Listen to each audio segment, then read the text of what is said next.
Acts chapter 18. After this, Paul left Athens and went to Corinth. There he met a Jew named Aquila, a native of Pontus who had recently come from Italy with his wife Priscilla, because Claudius had ordered all Jews to leave Rome.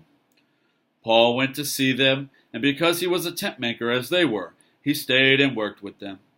Every Sabbath he reasoned in the synagogue, trying to persuade Jews and Greeks. When Silas and Timothy came from Macedonia, Paul devoted himself exclusively to preaching, testifying to the Jews that Jesus was the Messiah. But when they opposed Paul and became abusive, he shook out his clothes in protest and said to them, "Your blood be on your own heads. I am innocent of it. From now on I will go to the Gentiles." Then Paul left the synagogue and went next door to the house of Titius Justus, a worshipper of God. Crispus, the synagogue leader, and his entire household believed in the Lord. And many of the Corinthians who heard Paul believed and were baptized. One night the Lord spoke to Paul in a vision. "Do not be afraid. Keep on speaking. Do not be silent. For I am with you, and no one is going to attack and harm you, because I have many people in this city." So Paul stayed in Corinth for a year and a half, teaching them the word of God. While Gallio was proconsul of Achaia, the Jews of Corinth made a united attack on Paul and brought him to the place of judgment. This man they charged is persuading the people to worship God in ways contrary to the law. Just as Paul was about to speak, Gallio said to them, "If you Jews were making a complaint about some misdemeanor or serious crime, it would be reasonable for me to listen to you. But since it involves questions about words and names and your own law, settle the matter yourselves. I will not be a judge of such things." So he drove them off.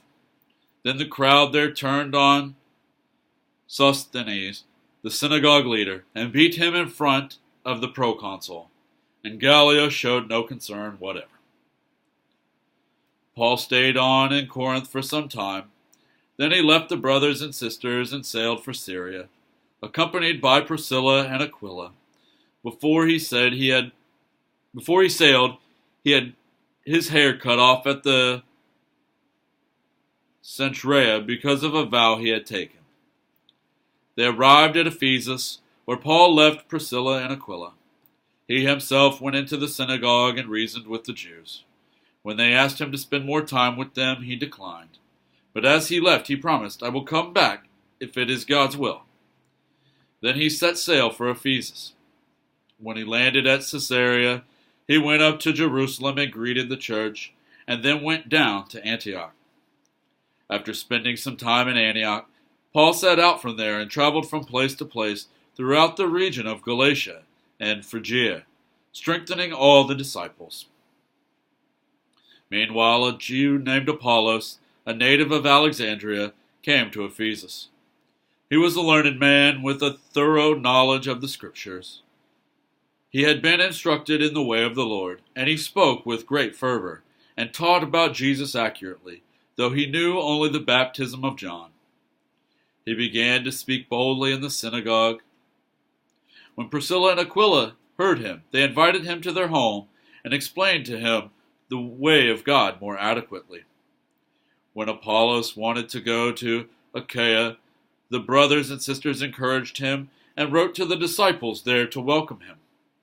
When he arrived, he was a great help to those who by grace had believed, for he vigorously refuted his Jewish opponents in public debate, proving from the Scriptures that Jesus was the Messiah.